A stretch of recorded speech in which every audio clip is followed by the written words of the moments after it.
The Geo Times, Geo Time. Sekaligus mahasiswa. Jadi di sini senior semua ya, saya sangat respect dengan argumen-argumen yang sudah disampaikan oleh ibu-ibu di sana yang memang adalah akademisi senior dengan berbagai macam data. Maka saya akan menyampaikan pertama persetujuan saya dulu dari pihak pemohon. Tapi kita kembali sebentar ke putusan MK itu sendiri. Tadi sempat dibahas juga di awal atau bahkan ada banyak pihak yang sudah berbicara bahwa putusan MK ini memang adalah tepat karena di luar wewenang MK untuk membuat norma baru atau hukum baru. Jadi saya rasa pada titik itu kita sudah sepakat. Tapi kemudian perdebatannya saya lihat sekarang masuk ke arah substansi dari tuntutan itu sendiri. Apakah negara ini perlu mengakomodasi tuntutan ini ke dalam hukum kalau dalam konteks yang sedang dikerjakan sekarang adalah RUU KUHP yang kemudian ingin memasukkan tuntutan-tuntutan tersebut ke dalam hukum gitu. Nah, argumen yang saya pikir pertama harus saya jawab dulu adalah argumen dari sisi medis. Karena kalau kita belum membicarakan ini, nanti akan sulit ketika saya membicarakan argumen dari sisi hak asasi manusia maupun dari sisi moral universal yang saya harap bisa kita pakai di dalam bernegara gitu ya. Dari sisi medis, tadi dokter menyebutkan sebuah data-data yang sangat bagus menjelaskan bagaimana hubungan seks itu memang mempunyai potensi untuk menjadi jalur infeksi menular seksual. Nah itu jelas sekali ya, karena kalau misalnya menularnya lewat makan ya namanya infeksi menular makan, bukan infeksi menular seksual. Jadi semua jenis hubungan seks memang punya potensi infeksi menular seksual. Nah dokter bahkan juga menjelaskan di sana di akhir saran-saran mengenai bagaimana mencegah infeksi menular seksual yang dimana salah satunya misalnya check up rutin, kemudian melakukan konseling, konsultasi kesehatan dan sebagainya, yang dimana buat saya di sini terjadi yang namanya fallacy of causation. Ketika dokter menyebutkan bahwa perilaku seksual itu menyebabkan infeksi menular seksual, kemudian solusinya adalah mencegah seks itu sendiri, tidak melakukan seks itu sendiri, itu sama dengan mengatakan bahwa kita akan melarang orang naik motor untuk mencegah kecelakaan.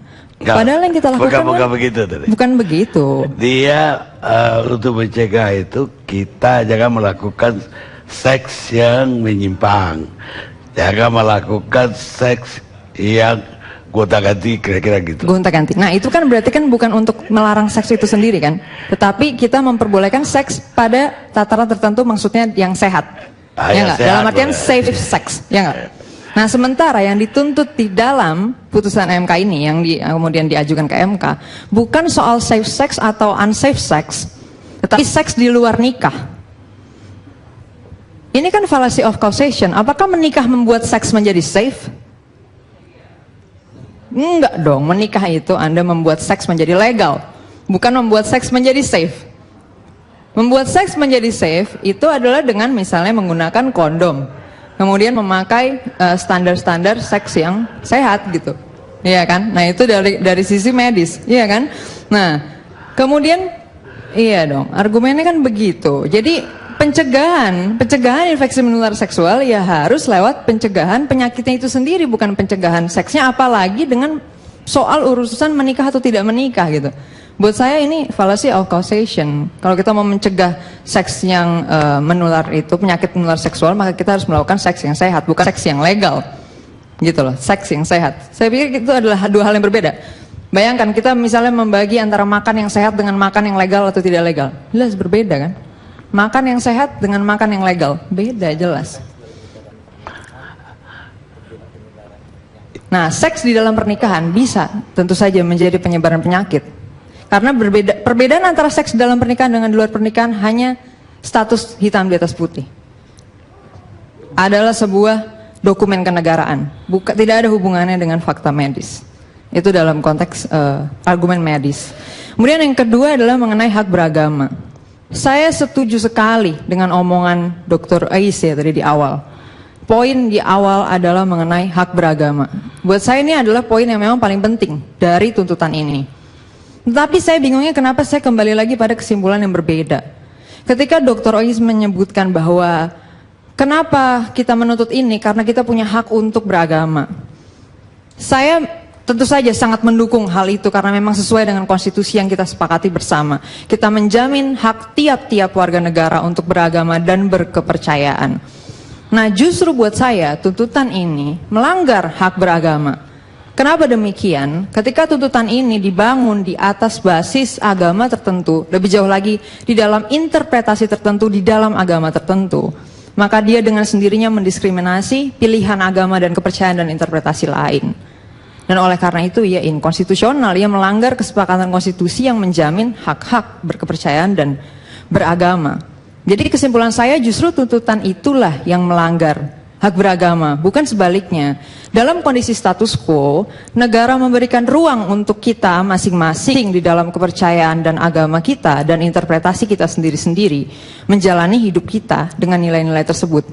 Tetapi ketika dia dimasukkan ke ranah pidana, justru pada saat itu negara melanggar kesepakatan ini karena akan ada orang-orang yang dipaksa menerima nilai dari kelompok tertentu. Dalam konteks ini interpretasi tertentu yang dipakai menjadi landasan tuntutan ini. Maka ketika itu diberlakukan, disitulah terjadi pelanggaran hak konstitusional. Karena dalam undang-undang kita bukan menyebut tiap-tiap kelompok loh. Kita menyebut dengan jelas tiap-tiap individu, tiap-tiap warga negara. Ketika ada yang namanya pemaksaan nilai di sini, maka itu sudah dengan sendirinya mencederai hak. Nah bahkan kalau saya sempat tanya juga ke anak-anak hukum ya, perbedaan utama antara hak dan kewajiban adalah hak itu fakultatif, kewajiban itu imperatif. Fakultatif maksudnya boleh diambil, boleh enggak. Nah sekarang kalau agama menjadi basis dari hukum, maka dengan sendirinya kita melakukan yang namanya tindakan imperatif terhadap agama. Berarti semua orang wajib beragama. Karena hukum ini mengikat semua orang. Nah sementara negara ini menempatkan agama sebagai hak. Berarti ada orang-orang yang harus kita asumsikan tidak beragama atau tidak menjalani hidupnya dengan dasar-dasar agama. Kalau agama dijadikan dasar-dasar hukum, terjadi diskriminasi di sana. Kita melanggar kesepakatan kita sendiri, komitmen kita sendiri. Dan lebih jauh lagi, kalau dalam konteks pengaturan seks ini sendiri, saya pikir negara mencampuri urusan pribadi terlalu jauh. Ini adalah intervensi yang berlebihan. Di mana negara mengatur kita sampai ke kamar tidur, sampai kepada dengan siapa kita boleh melakukan seks. Itu buat saya, in the very sense of definition, adalah penjajahan. Kita mengaku di dalam undang-undang kita berkomitmen pada kemerdekaan, kita berkomitmen pada kedaulatan. Tapi kita tidak mampu menghormati kemerdekaan individu, buat saya kita tidak punya komitmen terhadap kemerdekaan. Kalau Anda memisahkan setajam itu antara agama dan bernegara, jadi menurut Anda sumber-sumber dari hukum di Indonesia dari mana? Kita bisa melihat tentu saja kalau orang bicara ya, bagaimana norma hukum terbentuk adalah nilai-nilai yang diserap dari masyarakat. Nilai-nilai satu, tapi iya kan? Sumber hukum sendiri dari mana? Untuk Indonesia. Tentu dari konstitusi dulu. Iya. Nah konstitusinya kan menyebutkan Pancasila. Iya. Pancasila itu ketuhanan yang Maha Esa. Yang diinterpretasikan oleh agama. Yang diinterpretasikan oleh Soekarno sendiri sebagai bukan kewajiban bertuhan, ya kan? Soekarno sendiri menyebut bahwa Pancasila mengakomodasi orang yang tidak bertuhan. Bagaimana? Soekarno sendiri menyebut di dalam sebuah sidang PBB bahwa Pancasila bukan pasal 1 Pancasila bukan diinterpretasi sebagai kewajiban bertuhan. Berketuhanan yang Maha Esa. Berketuhanan, bukan kewajiban bertuhan kan? Berarti nggak ada hubungannya dengan kewajiban beragama atau kewajiban bertuhan diakui. Iya, kewajiban bertuhan. Bahwa Tuhan itu bersih Anda siapa, itu soal lain lagi. Tapi tetap ada nilai ketuhanan di situ. Oke, kalau gitu saya mengakui keragaman nilai ketuhanan. Dan itu juga mewarnai hukum Indonesia. Ya. Karena itu salah satu sumber hukum kita. Tentu saja. Bagaimana dengan keragaman? Ya orang, oke, kalau orang boleh memilih Tuhan yang berbeda-beda, maka orang boleh memilih ajaran Tuhan yang berbeda-beda kan?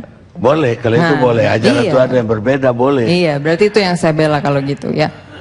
Keragaman interpretasi dan ajaran dari Tuhan yang berbeda. Bahwa kita tidak, hukum kita itu bukan melihat agama, tetap melihat agama. Tetap melihat agama. Karena dia berdasarkan Pancasila. Oke, hukum kita tetap melihat agama. Oke, saya terima. Di dalam agama kita bisa setuju bahwa ada ragam interpretasi. Keragaman interpretasi tentu saja ada. Ya. Nah, maka tuntutan ini saya anggap mengambil salah satu interpretasi saja dan demikian mendiskriminasi sisanya. mendiskriminasi interpretasi yang lain? Yang sesuai dengan agama yang dia terima. Kalau tidak Yang sesuai, ya dia diskriminasi. Iya, itu maksud. Ya kalau tidak sesuai, mau apa? Nanti dulu, Bang Karni dulu. silakan.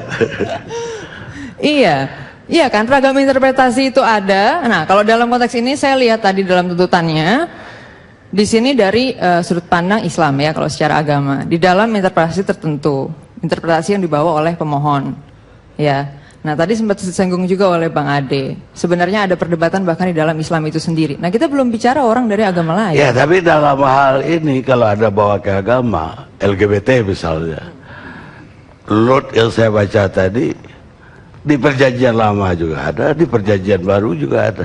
Di Kristen. Ya, sama. Agama yang lainnya? Ya, artinya agama yang lain kemungkinan juga ada. Dan juga interpretasinya.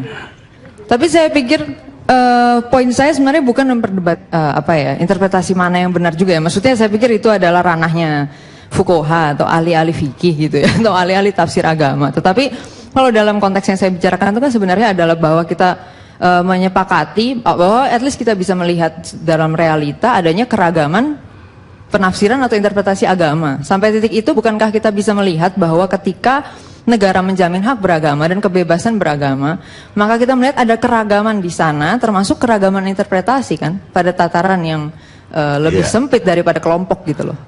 Tataran warga negara, tiap-tiap warga negara. Nah itu saya pikir yang saya bicarakan bahwa kemudian tuntutan ini kurang mengindahkan adanya keragaman di tataran yang lebih sempit daripada kelompok itu sendiri, yaitu di tataran tiap-tiap warga negara yang punya perbedaan dan keragaman kepercayaan dan agama.